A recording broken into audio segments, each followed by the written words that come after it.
Welcome to channel दोस्तों। तो कैसे हैं आप लोग? आशा करते हैं कि आप लोग अच्छे होंगे, मस्त होंगे दोस्तों। आज ये वीडियो एनसीईआरटी के ऊपर दोस्तों होने वाले हैं, जो कि आपका प्राइमरी लेवल एग्जाम और जो 9-10 के शिक्षक बनने वाले हैं उनके लिए दोस्तों ये बहुत ही इंपॉर्टेंट होने वाली है। इसमें हम लोग क्लास 10 का जो ज्योग्राफी है उसका सारा चैप्टर का जो भी आपका मोस्ट इंपॉर्टेंट क्वेश्चंस होने वाले हैं एमसीक्यूज के रूप में दोस्तों, वो मैं आपको पढ़ाऊँगा। ये एक बहुत ही संभावित प्रश्न है आपका टीआरई एग्जाम को लेकर।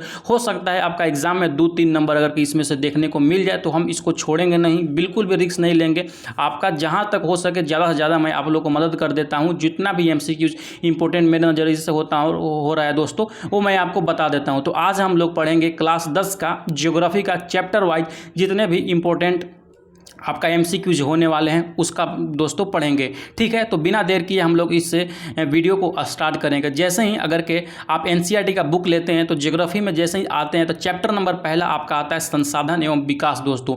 तो इसमें का जो भी आपका मोस्ट इंपॉर्टेंट सवाल बनेगा 20-25 में उसको आपको कराऊंगा। जैसे ही पहले ही क्वेश्चन हम लोग देखते हैं कि निम्नलिखित में से कौन सा संसाधन अचक्रीय संसाधन है दोस्तों। तो कौन सा अचक्रीय संसाधन है वो मेरा ऑप्शन नंबर है राइट आंसर होगा। कोयला मेरा अचक्रीय संसाधन है। ठीक, नेक्स्ट सवाल की तरफ बढ़ेंगे। नेक्स्ट सवाल जैसे कि आप लोग को देख रहे होंगे कि जीवाश्म ईंधन निम्नलिखित में से किस प्रकार के संसाधनों का उदाहरण है दोस्तों। तो जीवाश्म ईंधन जो है एक अनवीकरणीय संसाधन है। अनवीकरणीय संसाधन मतलब जिसका हम बार बार उपयोग नहीं कर सकते हैं, वो खत्म होने वाला चीज़ है, उसको हम लोग अनवीकरणीय बोलते हैं। ठीक, जिनको भी ये पीडीएफ चाहिए मेरा टेलीग्राम लिंक मैं दे दूंगा डिस्क्रिप्शन में, आप जाकर इसको डाउनलोड कर सकते हैं मेरे टेलीग्राम चैनल से दोस्तों।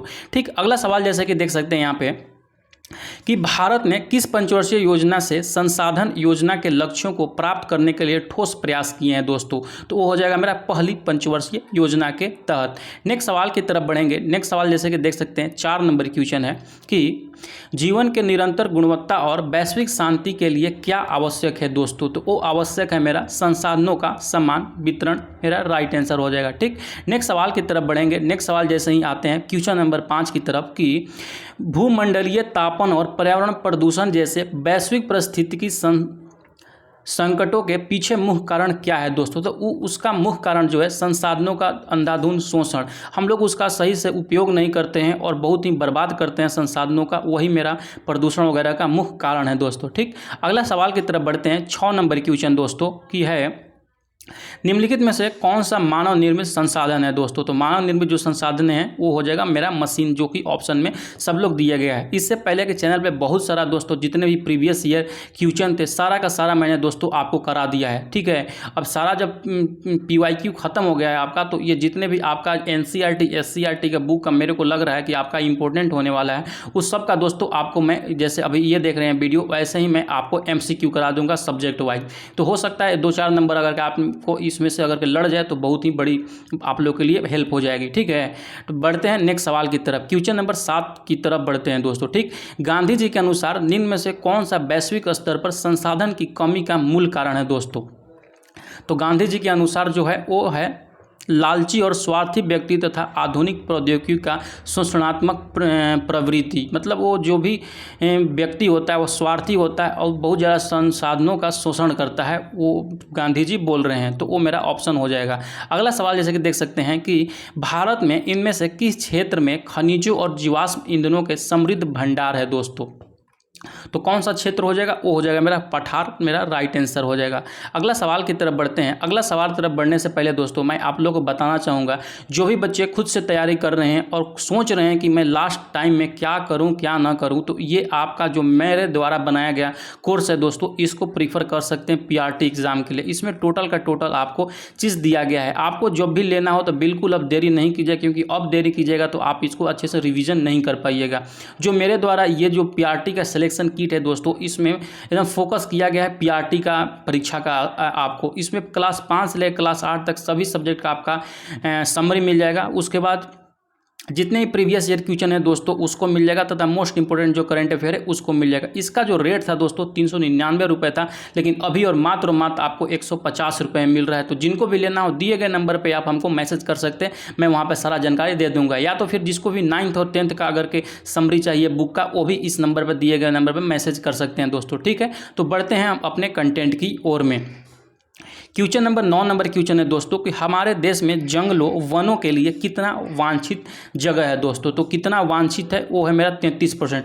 अभी वर्तमान में जो वनों का संख्या देखिएगा तो मात्र 21-22% ही वन है, लेकिन जो एक वांछित क्षेत्र होना चाहिए एक्सपेक्टेड किसी भी देश के लिए वो तो 33% भूमि पर जंगल होना चाहिए दोस्तों। आप लोग इस चीज़ को याद रखिएगा, ठीक। नेक्स्ट सवाल की तरफ बढ़ते हैं। अगला सवाल जैसे कि यहाँ पे है कि संसाधनों को उनकी उत्पत्ति के आधार पर कैसे वर्गीकृत किया जा सकता है दोस्तों। तो उसको वर्गीकृत किया जा सकता है जैविक और अजैविक के रूप में।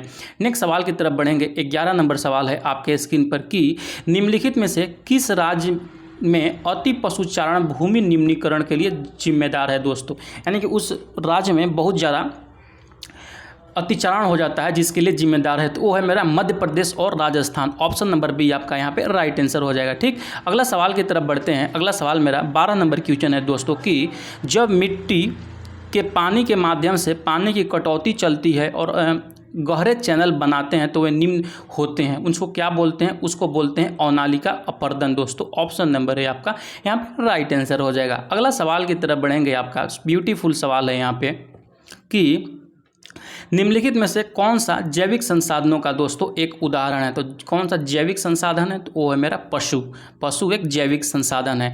नेक्स्ट सवाल की तरफ बढ़ेंगे। नेक्स्ट सवाल जैसे कि देख सकते हैं इनमें से कौन सा जैविक संसाधन नहीं है। तो जैविक संसाधन कौन सा नहीं है, वो है चट्टानें, जिसमें मतलब जान नहीं होता है, समझिए वो दोस्तों अजैविक संसाधन होता है, ठीक है। जिसमें जान समझिए कि है वो जैविक संसाधन आपका हो जाएगा। नेक्स्ट सवाल है यहाँ पे कि इनमें से किस प्रांत में सीढ़ीदार खेती की जाती है दोस्तों। तो सीढ़ीदार जो खेती की जाती है वो किया जाता है उत्तरांचल में मेरा, जिसको उत्तराखंड भी बोला जाता है। अगला सवाल की तरफ बढ़ेंगे। 16 नंबर क्वेश्चन आपके स्क्रीन पर है कि निम्नलिखित में से कौन सी मृदा भारत के सबसे विस्तृत क्षेत्र में पाई जाती है दोस्तों और भारत के लिए बहुत ही इंपॉर्टेंट है। तो सबसे जो ज़्यादा जगह पर जो मृदा पाई जाती है वो जलोढ़ मृदा पाई जाती है। खास करके जो नॉर्थ इंडिया है दोस्तों, नॉर्थ इंडिया में मतलब मैक्सिमम जगह पर जो पाई जाती है वो जलोढ़ मिट्टी ही पाई जाती है। तो आप लोग इसको भी याद रख सकते हैं। अगला सवाल की तरफ बढ़ते हैं। 17 नंबर क्वेश्चन है दोस्तों, कौन सा शीत मरुस्थल बाकी देशों की अपेक्षाकृत अलग है। कौन सा है, वो है मेरा लद्दाख। आप लोग याद रखिएगा लद्दाख। ऑप्शन नंबर सी यहाँ पे राइट आंसर होगा। नेक्स्ट सवाल की तरफ बढ़ते हैं। अगला नंबर सवाल है पंजाब में भूमि निम्नीकरण का निम्नलिखित में से मुख्य कारण क्या है। तो उसका जो मुख्य कारण है अधिक चराई हो जाएगा। क्वेश्चन नंबर 19 है दोस्तों कि संसाधन जो एक क्षेत्र में पाए जाते हैं लेकिन उनका उपयोग नहीं होता है क्या कहलाते हैं। उनको बोलते हैं संभाव्य संसाधन, ठीक। Option number B right answer होगा। नेक्स्ट सवाल है आपका स्क्रीन पर कि इनमें से कौन सा एक संसाधन नवीकरणीय संसाधन दोस्तों, वही बोलते हैं नवीकरणीय मतलब जिसको हम बार बार यूज कर सकते हैं, वो हो रहा ज्वरीय। जैसे कि ऑप्शन नंबर डी में यहाँ पे आइएगा तो ऑप्शन नंबर डी आपका दिया गया है ज्वरीय ऊर्जा, ये मेरा राइट आंसर हो जाएगा। नेक्स्ट सवाल है कि अत्यधिक निच्छालन द्वारा बनी मिट्टी कौन सी होती है। तो निच्छालन के द्वारा जो दोस्तों मिट्टी बनती है वो बनती है लेटराइट मिट्टी, आप लोग याद रखिएगा। अगला सवाल की तरफ बढ़ेंगे। 22 नंबर सवाल है दोस्तों कि निम्नलिखित में से कौन सा प्राकृतिक संसाधन नहीं है। तो प्राकृतिक जो संसाधन है दोस्तों जैसे कि ऑप्शन देख सकते हैं उसमें भवन जो है प्राकृतिक संसाधन मेरा नहीं है, ठीक। नेक्स्ट सवाल की तरफ बढ़ेंगे। नेक्स्ट सवाल नहीं मेरा, अब यहाँ से मेरा स्टार्ट होता है दोस्तों चैप्टर 2। चैप्टर 2 का जो नाम है NCERT बुक का वन्य एवं वन्य जीव संसाधन। इससे जो भी इंपॉर्टेंट सवाल है मैं उसको अब आप लोगों को बताने का कोशिश करता हूं। जैसे ही पहला सवाल हमारा आया कि निम्नलिखित में से कौन सा पक्षी द क्रिटिकल प्रजाति के श्रेणी में नहीं आता है। द क्रिटिकल प्रजाति मतलब उसको बोलते हैं दोस्तों कि जो कि लुप्त होने की कगार पर है, यानी कि लुप्त हो गया है या लुप्त होने की कगार पर है, ठीक। तो यहाँ पे नहीं है पूछा, यानी तो वहाँ पे जो मेरा राइट आंसर हो जाएगा वो हो जाएगा मोर। मोर अभी सेफ है जो पक्षी है, ठीक। अगला सवाल की तरफ बढ़ते हैं। अगला सवाल दूसरा नंबर सवाल है चैप्टर 2 का कि निम्नलिखित में से किस जीव के लिए जैव विविधता बहुत महत्वपूर्ण है दोस्तों। तो जैव विविधता सबसे ज़्यादा किसके लिए महत्वपूर्ण है, वो मनुष्य के लिए महत्वपूर्ण है। अगला नंबर सवाल हम चलेंगे तीसरा नंबर, काला हिरण निम्नलिखित में से किस क्षेत्र श्रेणी के जीवों का है, मतलब किस श्रेणी का जीव है, वो है लुप्त प्रजाति, ठीक। ऑप्शन नंबर डी आपका राइट होगा क्योंकि काला हिरण अब देखने को नहीं मिलते हैं इसलिए लुप्त प्रजाति के कगार पर है। अगला सवाल की तरफ बढ़ते हैं। चौथा नंबर क्वेश्चन हमारा आज का है निम्नलिखित प्रकार के पौधों और प्राणियों को विभिन्न श्रेणियों में निर्धारण कौन सी एजेंसी करता है दोस्तों, तो वो करता है IUCN, सबको पता होगा ये चीज़, ठीक। वो मतलब प्रजाति विलुप्त है या लुप्त है या एग्जिस्ट करता है कि नहीं, ये सारा चीज़ का डेटा रखता है वो IUCN करता है। रेड डाटा बुक भी यही पब्लिश करता है, आप लोग याद रखिएगा। नेक्स्ट सवाल है कि 1952 में भारत निम्न में से किस प्रजाति को विलुप्त घोषित कर चुका है दोस्तों? तो 1952 में जो है वो एशियाई चीता को विलुप्त घोषित कर चुका है भारत। अगला सवाल की तरफ बढ़ते हैं। 6ठा नंबर क्वेश्चन है यहाँ पे आपका कि निम्नलिखित में से कौन सा भारत के वनों और वन जीव संसाधनों के प्रबंधन का प्रभारी है? तो यहाँ पे हो जाएगा, मेरा राइट आंसर हो जाएगा वन विभाग। ऑप्शन नंबर सी आपका राइट आंसर होगा। नेक्स्ट सवाल है कि निम्नलिखित में से किस वर्ष में बाघ परियोजना शुरू हुआ था दोस्तों? जो बाघ परियोजना शुरू हुआ था, ये तो बहुत ही फेमस सवाल है, 1973 ईस्वी में शुरू हुआ था, आप लोग याद रखिएगा। क्वेश्चन नंबर 8 की तरफ बढ़ेंगे तो निम्नलिखित में से किस राज्य में अस्थायी जंगलों के तहत सबसे बड़ा क्षेत्र है दोस्तों? तो जंगल का अगर अस्थायी क्षेत्र की ओर देखेंगे तो मध्य प्रदेश यहाँ पे मेरा राइट आंसर हो जाएगा। नेक्स्ट सवाल की तरफ बढ़ते हैं। नेक्स्ट सवाल है कि हिमालय यौ क्या है? तो जो हिमालय यौ है दोस्तों, एक औषधीय पौधा है। ऑप्शन नंबर बी आपका यहाँ पे राइट आंसर हो जाएगा। नेक्स्ट सवाल की तरफ बढ़ते हैं। नेक्स्ट सवाल है 10 नंबर क्वेश्चन दूसरा चैप्टर का कि 1991 में संरक्षित प्रजातियों की सूची में पहली बार किस प्रजाति को दोस्तों शामिल किया गया था? तो सबसे पहली बार जो शामिल किया गया था वो किया गया था पौधे को, आप लोग याद रखिएगा। नेक्स्ट सवाल की तरफ बढ़ेंगे। 11 नंबर क्वेश्चन आपके स्क्रीन पर दोस्तों कि वन और बंजर भूमि जो सरकार, व्यक्तियों और समुदायों को स्वामित्व होते हैं उन्हें क्या कहा जाते हैं? तो मतलब जिसमें स्वामित्व हो उसको बोलते हैं अवर्गीकृत वन बोलते हैं, ठीक। आप लोग याद रखिएगा। ऑप्शन नंबर डी आपका राइट आंसर होगा। अगला सवाल की तरफ बढ़ेंगे। 12 नंबर क्वेश्चन है दोस्तों कि निम्नलिखित में से कौन एक विलुप्त प्रजाति है? विलुप्त प्रजाति कौन सा है? वो है जैसे कि बताएं एशियाई चीता, मेरा यहाँ पे विलुप्त प्रजाति हो जाएगा। ऑप्शन नंबर बी आपका राइट आंसर हो जाएगा, ठीक। अगला सवाल की तरफ बढ़ते हैं। अगला सवाल है कि निम्नलिखित में से कौन सा स्थानिक जाति का उदाहरण है दोस्तों? तो जो स्थानिक जाति का उदाहरण है वो मतलब है वो निकोबारी कबूतर है। ये अंडमान निकोबार में ही पाया जाता है, तो यानी कि स्थानिक जाति हुआ ये, ठीक। आशा करता हूँ आप लोग को वीडियो अच्छा लग रहा हो। कैसा लग रहा है वीडियो जरूर से जरूर आपको कॉमेंट सेक्शन में भर भर के कॉमेंट करना है, ठीक है। अगला सवाल है कि चिपको आंदोलन का उद्देश्य क्या था? तो चिपको आंदोलन का उद्देश्य सबको जानता है, उसका जो उद्देश्य था वो वन संरक्षण था। ऑप्शन नंबर डी आपका राइट आंसर होगा। नेक्स्ट सवाल की तरफ बढ़ेंगे। सरिस्का वन्य जीव अभ्यारण्य किस राज्य में है? सरिस्का जो है दोस्तों वो राजस्थान में है, आप लोग याद रखिएगा। नेक्स्ट सवाल है कि भारत में वनस्पतियों की कितनी प्रजातियां पाई जाती है? तो लगभग जो प्रजाति पाई जाती है दोस्तों वो पाया जाता है 47,000। ऑप्शन नंबर बी आपका राइट आंसर होगा। नेक्स्ट सवाल की तरफ बढ़ते हैं। नेक्स्ट सवाल है कि सुंदरवन राष्ट्रीय पार्क किस राज्य में स्थित है? जो सुंदरबन डेल्टा हो या चाहे राष्ट्रीय पार्क हो, दोनों का दोनों स्थित है पश्चिम बंगाल में, आपका राइट आंसर होगा। बीज बचाओ आंदोलन क्या था दोस्तों? तो जो बीज बचाओ एक आंदोलन था वो था टिहरी के किसानों द्वारा बिना रासायनिक खाद के फसलों का उत्पादन, ये बीज बचाओ आंदोलन था। नेक्स्ट सवाल की तरफ बढ़ते हैं। नेक्स्ट 19 नंबर क्वेश्चन है कि उड़ीसा और बिहार की जनजातियां शादी के दौरान किस वृक्ष की पूजा करती है? तो वो इमली और आम की पूजा करती है, आप लोग याद रखिएगा। ऑप्शन नंबर ए आपका राइट आंसर हो जाएगा। उड़ीसा और बिहार में जनजातियाँ जो होती है। नेक्स्ट सवाल की तरफ बढ़ते हैं। नेक्स्ट सवाल है 20 नंबर क्वेश्चन आपके स्क्रीन पर दोस्तों कि राजस्थान के अलवर जिले के 5 गांवों के लोगों ने 1200 हेक्टेयर वन भूमि भैरवदेव डाको सोनचरी घोषित कर दी। इसका क्या उद्देश्य है? तो इसका उद्देश्य है दोस्तों शिकार पर रोक और बाहरी लोगों के घुसपैठियों से वन जीव का बचाना। तो ये आपका चैप्टर में जब पढ़िएगा तो ये बहुत ही बेहतरीन चीज़ राजस्थान के अलवर जिला के बारे में दिया गया है, पता चलेगा उसमें। नेक्स्ट सवाल की तरफ बढ़ते हैं। नेक्स्ट सवाल मेरा नहीं है। नेक्स्ट सवाल के बाद मेरा आता है यहाँ पे चैप्टर 3 से दोस्तों। चैप्टर 3 का क्लास 10 का ज्योग्राफी में आता है, वो है मेरा जल संसाधन, ठीक। जल संसाधन में देखते हैं जैसे ही मेरा पहला क्वेश्चन आता है आपके स्क्रीन पर कि जल प्रदूषण के कारण निम्न में से कौन सी समस्या उत्पन्न होती है दोस्तों? तो जल प्रदूषण के कारण जो सबसे बड़ा समस्या आती है वो होता है मेरा जल जनित बीमारियाँ। जितना भी जल प्रदूषण होगा उससे हमारा बीमारी फैलेगा, हम अस्वस्थ होंगे और बीमार पड़ेंगे। इसलिए अपने अगल बगल को, पर्यावरण को स्वच्छ रखें। नेक्स्ट सवाल है निम्नलिखित में से कौन सा आज भारत में उत्पादित कुल बिजली का लगभग 22% है दोस्तों? यानी कि सबसे बेसी जो भारत में होता है 22% जो लगभग है वो मेरा जल विद्युत है, आप लोग याद रखिएगा। अगला सवाल की तरफ बढ़ते हैं। अगला सवाल है मेरा तीसरा नंबर सवाल दोस्तों कि निम्नलिखित में से कौन सा एक कौन 11वीं शताब्दी में निर्मित प्राचीन भारत की सबसे बड़ी कृत्रिम झीलों में से एक था। दोस्तों 11वीं शताब्दी में बोल रहा था, तो वो मेरा हो जाएगा भोपाल झील। ऑप्शन नंबर सी मेरा राइट आंसर होगा। नेक्स्ट सवाल है, चौथा नंबर सवाल दोस्तों, इनमें से कौन सी जलीय कृतियाँ प्राचीन काल की विशेषता नहीं है दोस्तों?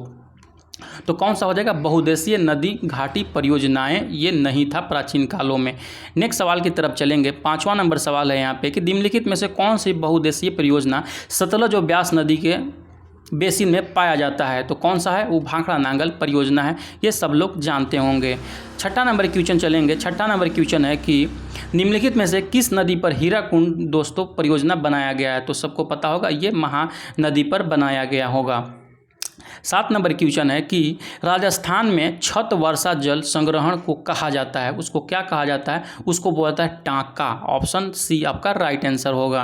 नेक्स्ट सवाल है 8 नंबर क्वेश्चन की निम्नलिखित में से कौन सा पर्यावरणीय नुकसान बहुउद्देशीय परियोजनाओं के उदाहरण का कारण नहीं है, मतलब परियोजनाओं के कारण नहीं है दोस्तों? तो कौन सा है? ज्वालामुखी गतिविधियां आपका राइट आंसर होगा। क्वेश्चन नंबर 9 है आपका स्क्रीन पर कि इनमें से किस क्षेत्र में गुल और कुल का उपयोग कृषि के पानी के उपयोग के लिए किया जाता है? तो वो किया जाता है पश्चिमी हिमालय के क्षेत्रों में। ठीक, अगला सवाल की तरफ बढ़ेंगे। 10वां सवाल है आपके स्क्रीन पर कि निम्न में से किन कारणों से छत वर्षा जल संग्रहण खासकर राजस्थान में आमतौर पर की जाती है? वो किया जाता है पीने के पानी को संग्रहित करने के लिए। Option number C right answer होगा। 11वां क्वेश्चन है कि निम्नलिखित में से किस राज्य में बांस ड्रिप सिंचाई प्रणाली प्रचलित है? आप लोग याद रखिए, मोस्ट इंपोर्टेंट सवाल है, बहुत पूछता है। वो प्रचलित है मेघालय में। ऑप्शन डी राइट आंसर होगा। 12 नंबर क्वेश्चन है दोस्तों कि इनमें से कौन सा बांधों का प्रतिकूल प्रभाव नहीं है? तो कौन सा है? वो हो जाएगा बाढ़ नियंत्रण। ऑप्शन नंबर डी आपका राइट आंसर हो जाएगा। 13 नंबर क्वेश्चन की तरफ पढ़ते हैं। 13 नंबर क्वेश्चन है इनमें से किस नदी पर बहुउद्देशीय परियोजना नहीं है? आप लोग सवाल पढ़ लिए। अब देखिए ऑप्शन जैसे कि दिया है कि यहाँ पे, तो इसका जो राइट आंसर हो जाएगा दोस्तों यमुना। यमुना नदी पर कोई भी बहुउद्देशीय परियोजना नहीं बनाया गया है, आप लोगों को पता होना चाहिए। नेक्स्ट सवाल है कि निम्नलिखित में से कौन सा ताज़ा पानी का दोस्तों स्रोत है? तो भूजल मेरा सबसे अच्छा हो जाएगा ताज़ा पानी के लिए। नेक्स्ट सवाल की तरफ बढ़ेंगे। इनमें से सभी नहीं मारिएगा आप लोग। अगला सवाल है कि हीराकुंड गांधी किस नदी पर बनाया गया है? तो अभी तुरंत इसको देखें, जो हीराकुंड है वो महानदी पर है स्थित। नेक्स्ट सवाल है कि 16 नंबर क्वेश्चन क्या है? 16 नंबर क्वेश्चन की इनमें से किसने बांधों की आधुनिक भारत का मंदिर कहा? किसने कहा? वो कहा था जवाहरलाल नेहरू ने। ऑप्शन नंबर बी यहाँ पे देखिए जवाहरलाल नेहरू दिया गया है।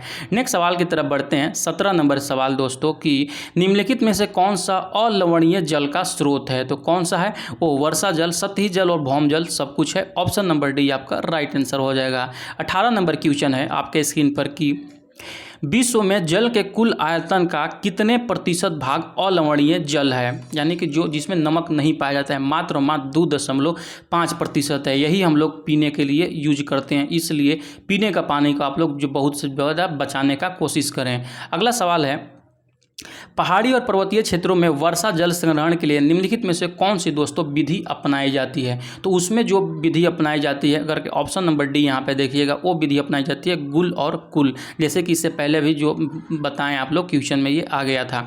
अगला सवाल है कि नागार्जुन सागर बांध किस नदी पर स्थित है? तो जो नागार्जुन सागर बांध स्थित है वो कृष्णा नदी पर स्थित है, आप लोग याद रखिएगा।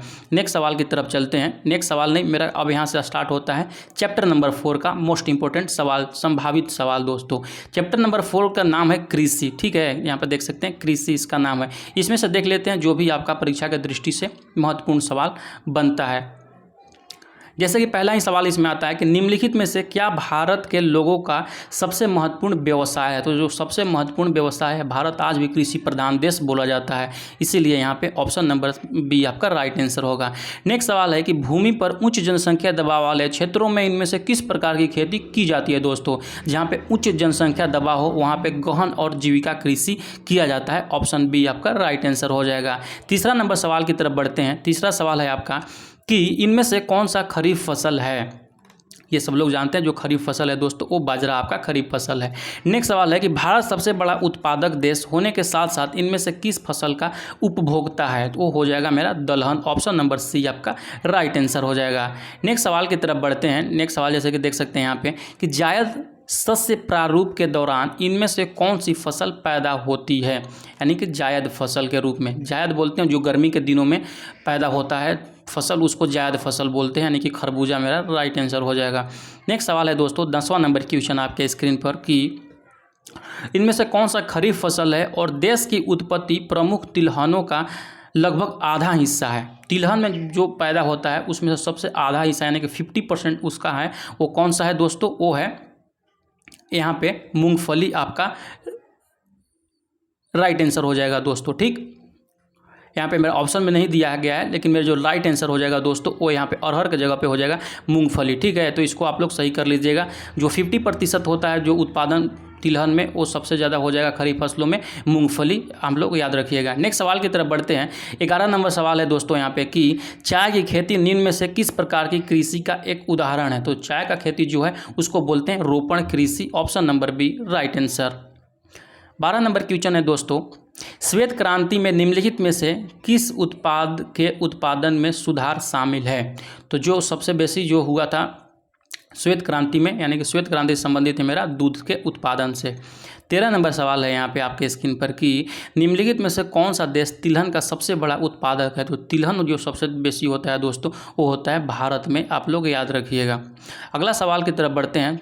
14 नंबर सवाल के दोस्तों की है निम्नलिखित में से कौन सी एक रेशेदार फसल है, यानी कि रेशेदार जिसमें रेशा होती है। तो ऑप्शन नंबर बी जूट आपका राइट आंसर होगा।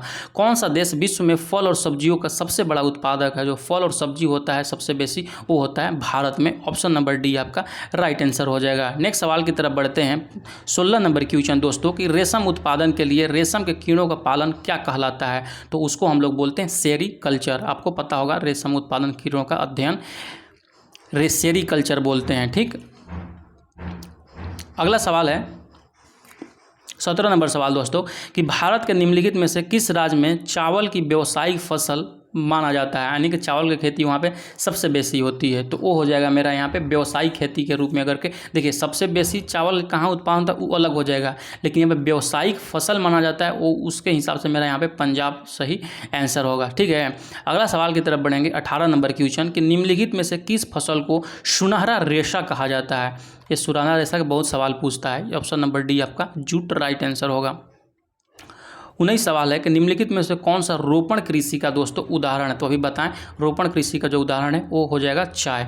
नेक्स्ट सवाल है 20 नंबर क्वेश्चन की निम्नलिखित में से किस पेय फसल में भारत विश्व का अग्रणी उत्पादक और निर्यातक है। तो जिसमें है वो है मेरा यहाँ ऑप्शन के हिसाब से आपका चाय राइट आंसर होगा। अगला सवाल की तरफ बढ़ते हैं। अगला सवाल नहीं, अगला चैप्टर मेरा आता है यहाँ पे चैप्टर 5। चैप्टर 5 का नाम है खनिज और ऊर्जा संसाधन। इसका देखते हैं मोस्ट इंपॉर्टेंट क्वेश्चन क्या क्या है। जैसे ही इसमें आते हैं चैप्टर नंबर 5 में पहला सवाल आता है कि इनमें से कौन सा चट्टान एक ही खनिज से बना है। तो कौन सा चट्टान है वो है चूना पत्थर। अगला सवाल है दूसरा नंबर क्वेश्चन की इनमें से कौन चुंबकीय गुणों के साथ लौह अयस्क की सबसे अच्छी गुणवत्ता है। तो कौन सा हो जाएगा मैग्नेटाइट आपका राइट आंसर हो जाएगा, ऑप्शन नंबर ए। नेक्स्ट सवाल की तरफ बढ़ते हैं। तीसरा नंबर सवाल है आपके स्क्रीन पर कि निम्न में से कौन सा खनिज महासागरीय जल से प्राप्त किया जाता है। वो किया जाता है magnesium, option C right answer. अगला सवाल है निम्न में से कौन सा खनिज सबसे कठोर है। तो सबसे कठोर जो खनिज है वो हो जाएगा आपका हीरा, ऑप्शन डी। 5वां सवाल है दोस्तों आपके स्क्रीन पर कि मयूरभंज और क्योंझोर लौह अयस्क की खानें कहाँ पे स्थित है। तो जो ये स्थित है उड़ीसा में। 6ठा नंबर सवाल है कि भारत में पवन ऊर्जा का विशाल फार्म कहाँ स्थित है। तो जो पवन ऊर्जा का सबसे बेसी स्थित है दोस्तों वो स्थित है तमिलनाडु, ऑप्शन नंबर आपका ए राइट आंसर हो जाएगा। खास करके मदुरई तरफ जाइएगा, त्रिची तरफ, तो वहाँ पे ज़्यादा चीज़ मिलता है ये।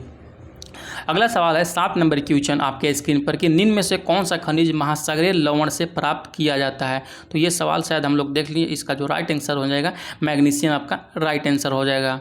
नेक्स्ट सवाल है 8 नंबर क्वेश्चन की प्लेसर निक्षेप किन खनिजों को कहते हैं। तो जो प्लेसर निक्षेप कहते हैं सोना चांदी टीन उपयुक्त में से सभी आपका राइट आंसर हो जाएगा। ठीक, 9 सवाल है दोस्तों, 9 नंबर यहाँ पे निम्नलिखित में से जीवाश्म खनिज कौन सा है। तो जीवाश्म खनिज कौन सा है वो हो जाएगा यहाँ पे कोयला, ऑप्शन राइट आंसर हो जाएगा।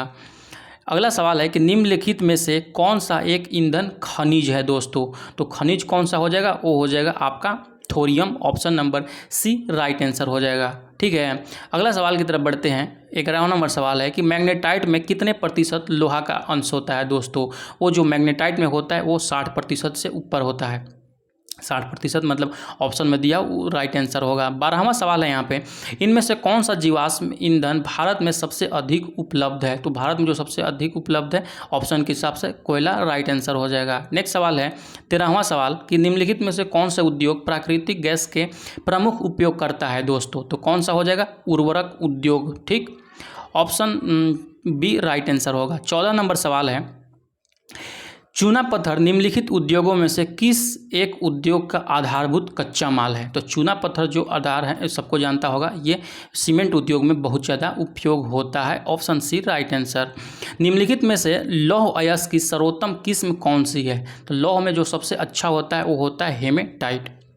सबसे ख़राब कौन सा होता है, ये आप लोग को ड्यूटी है कि कमेंट सेक्शन में इसका जवाब दे कि मतलब जो कोयला का सबसे घटिया कोयला किसको बोला जाता है, समझ जाइए। निम्नलिखित में से कौन सा एक उद्योग के स्थान को प्रभावित नहीं करता है। स्थान को बिल्कुल भी प्रभावित नहीं करता है। तो ऑप्शन नंबर डी शैक्षिक और चिकित्सक सेवाओं की उपलब्धता आपका राइट आंसर होगा। 17 नंबर सवाल है आपका कि भारत में प्रायोगिक भूतापीय ऊर्जा परियोजना कहाँ स्थित है। भूतापीय बताना है तो हो जाएगा पूगा घाटी लद्दाख में स्थित है। अगला सवाल है 18 नंबर क्वेश्चन दोस्त की कठोर कोयले की उच्चतम गुणवत्ता है, यानी कि जो सबसे अच्छा कोयला होता है वो होता है एंथ्रेसाइट। आपका राइट आंसर हो जाएगा। ऑप्शन नंबर डी यहाँ पे देखिएगा तो दिया हुआ है। ठीक, अगला सवाल है कि निम्नलिखित में से कौन सा खनिज ब्लीचिंग पाउडर, पेंट, कीटनाशक बनाने में उपयोग होता है दोस्तों। तो कौन सा होता है, वो होता है मैग्नीज। ऑप्शन ए आपका राइट आंसर हो जाएगा। अब आपका एग्ज़ाम में बिल्कुल भी टाइम नहीं बचा है तो मैं आप लोगों को यही आपको सलाह देना चाहूँगा कि जितना अधिक से अधिक हो आप MCQs देना अभी से स्टार्ट कर दें, क्योंकि आप जितना भी MCQs दीजिएगा वो आपको बताएगा कि आपका लेवल क्या है। और MCQ को अच्छे से आप लोग एनालिसिस कीजिए, जो भी गलती हो रही है उसको सुधारने का आप प्रयास कीजिए। अभी भी आपके पास कम से कम 20 दिन टाइम है, इसमें भी बहुत कुछ आप लोग कर सकते हैं। तो ज़्यादा से ज़्यादा बस आप ये सोचिए कि हम आपको मॉक टेस्ट देना है। ठीक, जितना ज़्यादा हो सके आप मॉक टेस्ट दीजिए, उसको एनालिसिस कीजिए और बस अपना तैयारी को एक नेक्स्ट लेवल पर दोस्तों लेकर जाइए। ठीक है, अगला सवाल की तरफ बढ़ते हैं। यहाँ पे चैप्टर नंबर 6 की तरफ बढ़ेंगे दोस्तों। अगर के क्लास 10th में ज्योग्राफी में आइएगा तो 6 का नाम है विनिर्माण उद्योग। अब विनिर्माण उद्योग में देखते हैं कि आपका कौन सा संभावित प्रश्न रह सकते हैं। पहला ही सवाल है कि किसी देश की आर्थिक ताकत इनमें से किसके विकास से मापी जाती है। तो आर्थिक ताकत मापी जाती है वो विनिर्माण उद्योग से, इंफ्रास्ट्रक्चर जिसको बोल सकते हैं। अगला सवाल की तरफ बढ़ते हैं। अगला सवाल जैसे कि आपके स्क्रीन पर है, निम्नलिखित में से कौन सा विकास आमतौर पर औद्योगिक गतिविधि का अनुसरण करता है। कौन सा करता है, वो करता है नगरीकरण। अगला सवाल है 3 नंबर क्वेश्चन दोस्तों आपके स्क्रीन पर कि निम्नलिखित में से कौन सा उत्पादन का कारक नहीं है। कौन सा उत्पादन कारक नहीं है, वो कच्चे माल उत्पादन का कारक नहीं है दोस्तों, इसका राइट आंसर होगा।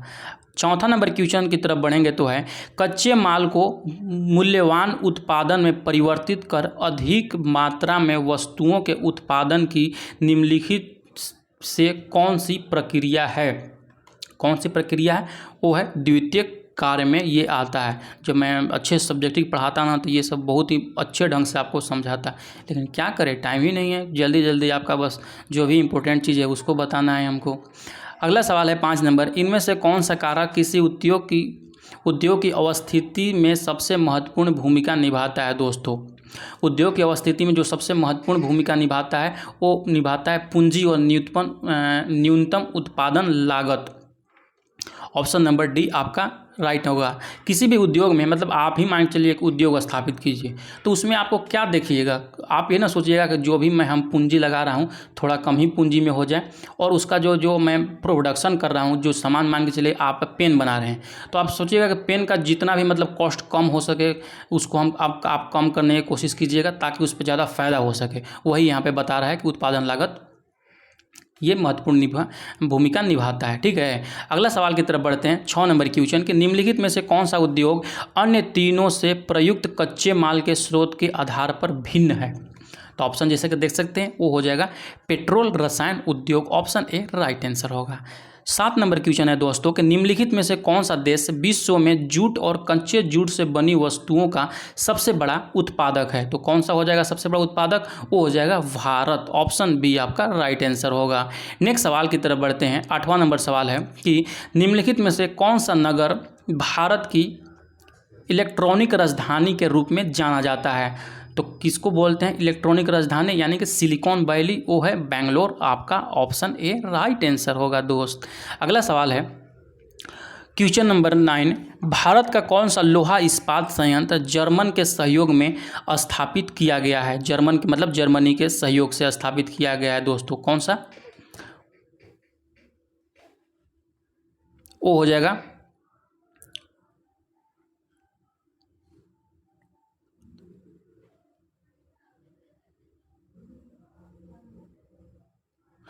दोस्तों यहाँ पर राइट आंसर राउरकेला आपका राइट आंसर हो जाएगा, वो जर्मनी के सहयोग से करना है। नेक्स्ट सवाल की तरफ बढ़ते हैं। 10वां नंबर क्वेश्चन है कि विदेशी मुद्रा लाने में औद्योगिकरण कैसे सहायक है? तो कैसे सहायक हो जाएगा? वो हो जाएगा ऑप्शन नंबर सी आपका विनिर्माण वस्तुओं का निर्यात दोस्तों, ठीक है। नेक्स्ट सवाल की तरफ बढ़ते हैं। नेक्स्ट सवाल है आपका ऑल इंडिया लिमिटेड OIL निम्नलिखित में से किस प्रकार के उद्योगों से संबंधित है? तो सबको पता है जो OIL है ये संयुक्त क्षेत्र है, इसमें प्राइवेट सेक्टर भी और गवर्नमेंट सेक्टर भी दोनों काम करती है। नेक्स्ट सवाल की तरफ बढ़ते हैं। 12 नंबर क्वेश्चन, निम्नलिखित में से कौन सा उद्योग निजी क्षेत्र का उद्योग है? वो डाबर जो है आपका ऑप्शन ए में ही नज़र आ सकता है, ये एक निजी क्षेत्र का उद्योग है। नेक्स्ट सवाल है यहाँ पे कि निम्नलिखित राज्यों समूहों में से किस राज्य समूह में सबसे अधिक चीनी मिलें हैं दोस्तों? तो जो सबसे अधिक चीनी मिल है वो है उत्तर प्रदेश और बिहार में, ऑप्शन नंबर सी जैसे ही यहाँ पे देख सकते हैं आप लोग, वो है उत्तर प्रदेश और बिहार में सबसे बेसी चीनी मिल है। निम्नलिखित राज्यों में से किस राज्यों में 2 सॉफ्टवेयर प्रौद्योगिकी पार्क है? तो कौन सा में हो जाएगा? वो हो जाएगा महाराष्ट्र, आपका राइट आंसर हो जाएगा। नेक्स्ट सवाल की तरफ बढ़ते हैं। क्वेश्चन नंबर 15, भारत में पहली सफल कपड़ा मिल कब और कहाँ स्थापित किया गया था? तो सबसे पहला जो सफल कपड़ा मिल दोस्तों बनाया गया था वो बनाया गया था 1854 ईस्वी में मुंबई में। वो पारसी जो व्यापारी थे उनके द्वारा कवासजी डावा के द्वारा बनाया गया था। अगला सवाल है कि निम्नलिखित में से कौन सा नगर लोहा और इस्पात उद्योग के अतिरिक्त वाहन निर्माण उत्पादन केंद्र है? तो कौन सा है? वो है जमशेदपुर। नेक्स्ट सवाल की तरफ बढ़ेंगे दोस्त। 17 नंबर क्वेश्चन आपके स्क्रीन पर, इनमें से कौन सा उद्योग रसायनों का सबसे कम उपभोग करता है? कौन सबसे कम उपभोग जो करता है वो है रसायन। अगला सवाल की तरफ बढ़ते हैं। अगला सवाल जैसे कि स्क्रीन पर देख सकते हैं, निम्नलिखित में से किसने उर्वरक उद्योग को सफल बनाया है दोस्तों? तो उर्वरक उद्योग को जो सफल बनाया है वो हो जाएगा आपका हरित क्रांति, option number C right answer होगा। नेक्स्ट सवाल की तरफ बढ़ते हैं। 20 नंबर क्वेश्चन कि निम्न में से कौन सा उद्योग चूना पत्थर को कच्चे माल के रूप में उपयोग करता है? तो चूना पत्थर का जो उपयोग करता है वो हो जाएगा आपका सीमेंट उद्योग, जैसे कि बताएं। अगला क्वेश्चन की तरफ बढ़ेंगे। अगला क्वेश्चन नहीं, मेरा अगला यहाँ पे चैप्टर होता है, ये आपका NCERT ज्योग्राफी का लास्ट चैप्टर होगा, चैप्टर नंबर 7 राष्ट्रीय अर्थव्यवस्था और जीवन रेखाएं। इसका देखते हैं कौन सा आपका MCQ जो मोस्ट इंपॉर्टेंट होने वाला है आपका शिक्षक परीक्षा के लिए। ठीक है दोस्तों, जैसे कि पहला ही सवाल देखते हैं, आपके स्क्रीन पर है, निम्न में से किस प्रकार की सड़कों को प्रधानमंत्री ग्रामीण सड़क योजना के तहत विशेष प्रोत्साहन मिला है? तो किस प्रकार की ग्रामीण सड़कें को, ऑप्शन सी आपका राइट आंसर होगा। अगला सवाल है कि भारत की पहली ट्रेन कब और किन 2 स्टेशनों के बीच शुरू हुई दोस्तों? तो सबसे पहले जो हुआ था 1853 ईस्वी में मुंबई से ठाणे के बीच में, आपका राइट आंसर होगा। ठीक है, अगला सवाल है, इनमें से कौन सी उत्तरी भारत का सबसे व्यस्त रेलवे जंक्शन है? तो सबसे जो व्यस्त रेलवे जंक्शन है वो हो जाएगा आपका Nai Delhi, option number B right answer होगा। अगला सवाल है चौथा नंबर सवाल कि निम्न में से कौन सा पतन पूर्वी तट पर स्थित है जो अंतःस्थलीय तथा अधिकांश गहराई का पतन है तथा पूर्ण सुरक्षित है? वो हो जाएगा आपका विशाखापट्टनम। नेक्स्ट सवाल की तरफ बढ़ते हैं। नेक्स्ट सवाल है कि निम्न में से कौन से पूर्व दूरस्थ स्थित स्थान पूर्वी पश्चिमी गलियारे को आपस में जोड़ता है? जो गलियारा का जोड़ता है वो जोड़ता है आपका दोस्तों सिलचर और पोरबंदर, ऑप्शन बी आपका राइट आंसर होगा।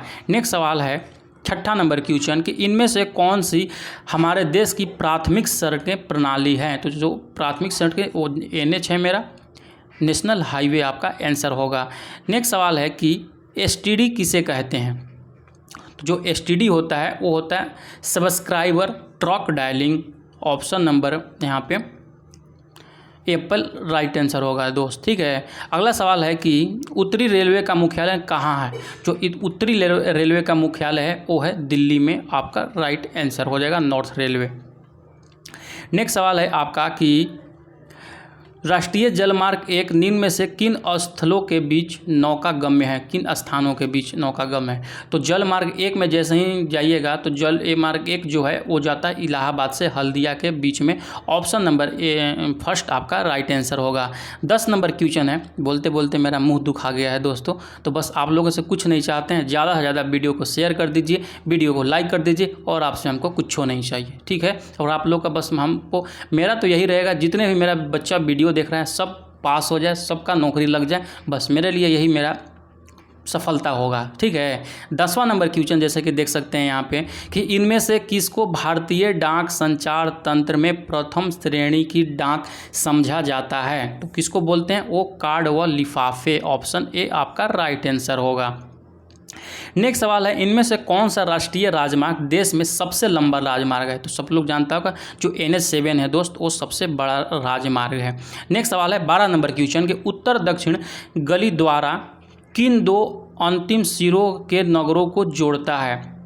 किसको जोड़ता है, वो जोड़ता है श्रीनगर और तिरुवनंतपुरम। ऑप्शन नंबर सी आपका राइट आंसर होगा। एक नॉर्थ में है तो एक साउथ में है, ठीक है। अगला सवाल की तरफ बढ़ते हैं। 13 नंबर सवाल आपके स्क्रीन पर कि किस क्षेत्र में विशेष प्रावधान के माध्यम से वायु यात्रा को आम जनता तक पहुंचाया गया है। किसके माध्यम से, वो उत्तरी पूर्वी राज्यों के द्वारा से पहुंचाया गया है। अगला सवाल है 14 नंबर सवाल दोस्तों कि निम्नलिखित में से कौन सा समुद्री पतन लौह अयस्क के निर्यात के संदर्भ में प्रमुख पतन है। लौह अयस्क के निर्यात में आप लोग ऑप्शन को अच्छे से पढ़िएगा, वो हो जाएगा मार्मगांव, जो ये पतन है जो कि गोवा में स्थित है। अगला सवाल की तरफ बढ़ते हैं। अगला सवाल 15 नंबर क्वेश्चन है कि दिल्ली और अमृतसर किस राजमार्ग को जोड़ता है दोस्तों। तो राजमार्ग 1 जो आप जाइएगा तो NH फर्स्ट मेरा यहाँ पे दिल्ली और अमृतसर को जोड़ता है। 16 नंबर क्वेश्चन है कि पवन हंस हेलीकॉप्टर लिमिटेड किन को अपनी सेवाएं प्रदान करता है। तो जो पवन हंस है वो प्रदान करता है तेल और प्राकृतिक गैस आयोग को, ठीक है। अगला सवाल की तरफ बढ़ते हैं। 17 नंबर सवाल यहाँ पे आपके स्क्रीन पर है कि भारत में निम्नलिखित में से किस प्रकार की संचार सेवा दुनिया में सबसे बड़ी है। तो ये सब लोग जानता होगा, डाक संचार हमारा सबसे बड़ा है दुनिया में। आप डाक व्यवस्था जो इंडियन पोस्ट को देखिएगा ना, आपको हर गली गुच्छे में मिल जाएगा एक पोस्ट ऑफिस, हर गाँव में, मतलब समझिए इतना कहीं भी नहीं है दुनिया में, भारत में है कि आपका जितना भी ज्वाइन लेटर होगा ना वही बस पोस्ट ऑफिस में बहुत ही जल्दी मिलने वाला है। ध्यान से पढ़िए, मेहनत कीजिए, आपका एक सीट निश्चित तौर पर होगा, मैं बोल रहा हूँ। 18 नंबर सवाल है कि निम्नलिखित में से कौन सा परिवहन का सबसे सस्ता साधन है। तो सबसे सस्ता कौन सा है, वो हो जाएगा आपका जलमार्ग। जलमार्ग से सामान को लेना आ जाना बहुत ही सस्ता पड़ता है अन्य के मुकाबले। अगला सवाल है कि हाल के वर्षों में भारत इनमें से किसके निर्यात के माध्यम से सबसे ज़्यादा विदेशी मुद्रा अर्जित करता है। वो हो जाएगा सूचना प्रौद्योगिकी, आपका राइट आंसर हो जाएगा ऑप्शन बी, ठीक। अगला सवाल की तरफ बढ़ेंगे। अगला सवाल है कि भारत में प्रकाशित समाचार पत्रों की सबसे बड़ी संख्या निम्नलिखित में से किस भाषा में है।